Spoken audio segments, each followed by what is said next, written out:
Hello everyone, this is a probability question.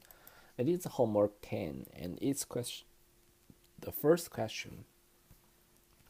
And in this question, we should talk about some definition and some simple properties of the specific stochastic processes, like person, like semi-random telegraph signal or some random walk, something like that.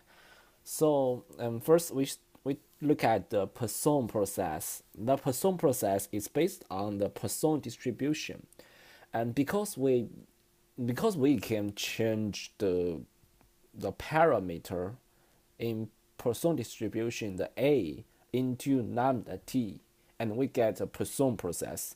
The lambda t means we can lambda means the rate of the phone we got received the phone, and the t means the time.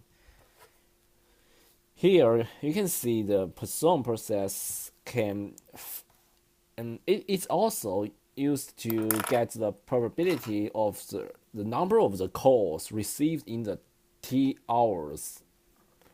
Right, so we get the definition, and then we talk about its mean value.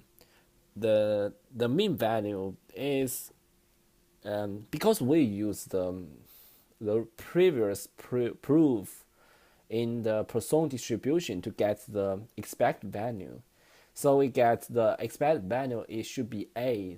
But because here we use lambda t as a replacement of a, so the mean value should be the new lambda t, right? The whole proof process is the same as before. And then we talk about the autocorrelation function. Before we see that, we should think about the Poisson process have a very beautiful property. It is the independent increment.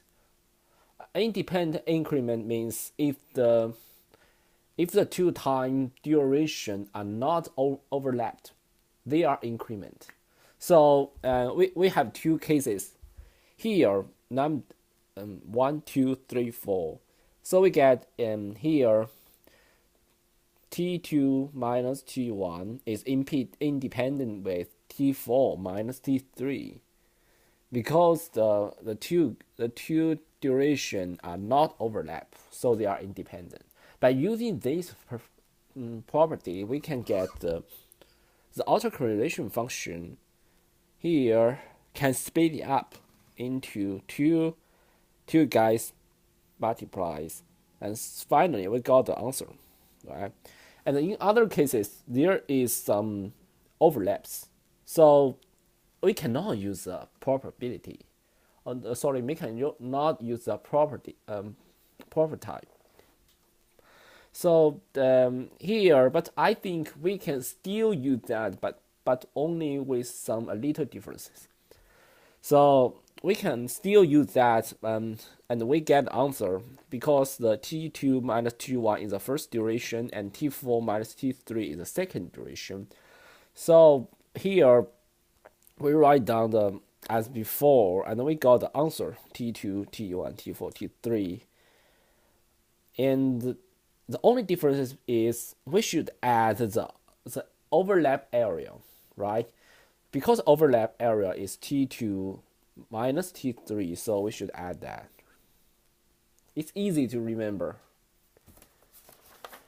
So this is a Poisson process, and we know it isn't White stationary, and it's reasonable because the expected value is depends on time and lambda, right? The autocorrelation function is also cannot be zero. That's good. So next we move to Poisson increments. It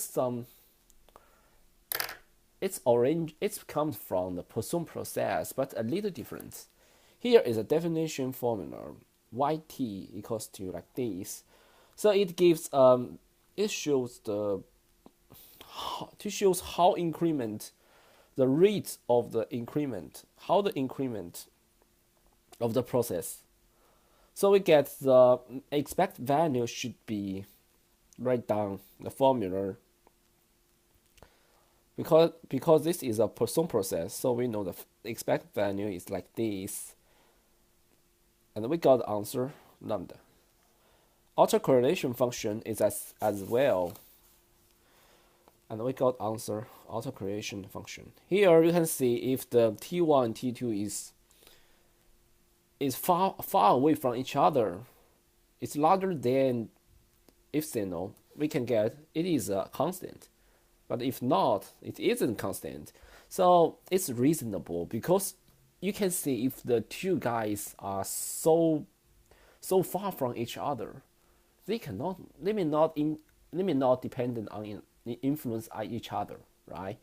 So it's reasonable, and the largest correlation function, autocorrelation function, is when T1 equals T2. That means the two guys happen at the same times.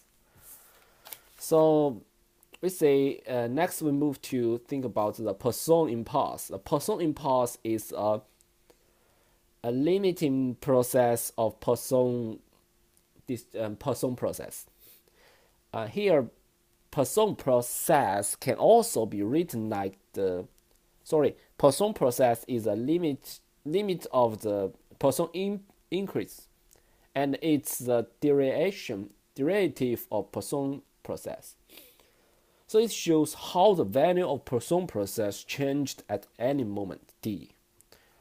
So there is a change, which should be increment. There is an impulse, right? So we think about its expect value by using the basic definition, and we get the answer. It should be lambda. An autocorrelation function is lambda square plus lambda, something like that. So it's reasonable, right? Because the lambda is a constant, because it's only the impulse, right? So every value gets the same probabilities, right? And R is also reasonable because when T1 equals to T2, the guy is the largest. That means the two guys happen at the same time. It should be influence each other at most, right? Next, we think about the semi-random telegraph signal. And the semi-random telegraph signal, we should first define the x0 is 1. When x0 is 1, k is ruled by Poisson process in 0 to in this duration, and this is a defined definition. When k is even, 1. When k is odd, -1. So by classifying the two types of k, we can, by using some basic formula we learned before about the k, right, to calculate, because it is how we get the k. K is like it is an experiment of tossing coins, so we learned that, so we can use some basic formulas. So we get the answer, and here is the answer. And finally, we can find expect value like this. And autocorrelation function is like here. It's used for both cases when T1 and T2 either side is larger. So the understanding, I should say, is the expect value is reasonable because when k, not k, here you can see when t is so large, that means the two guys happens for a long time, and maybe the two guys are independent. So the autocorrelation function is really, really small, and by we use the limited to calculate the results, we get the answer, we get proved. So that's true. And autocorrelation function is the same, is also reasonable because when T1 equals T2, the R should be 1. and they are same. So it's reasonable. So we move to talk about the random telegraph signal. The random telegraph signal have only little differences from the semi-random telegraph signal, because we haven't defined the x0 should be 1 or -1. So we have to think about it should be 1 and the -1 with the same property. That is the half the 0.5, right? So we have to think to define a new process by using the things we defined before. So yt equals to lambda xt, and then we get the answer. The expected value should be 0 because the lambda means lambda is the probability is 1 with 0.5 probability, and -1 is the same probability. So that means the guys have same probability to get the minus and to positive value and the negative value. So it should be 0. And autocorrelation function is operating like this, and it is the same as before, because the autocorrelation function, it means the relationship between the two times. So because we didn't define the x0, but it didn't influence the relationship between the two times. So R should be the same as before, right? Then we think about random walk, and I said in the next part, okay? So if you wanted to check my results and see something about the random walk, please see the video on homework 10 question 1 part 2. Thank you. That's all.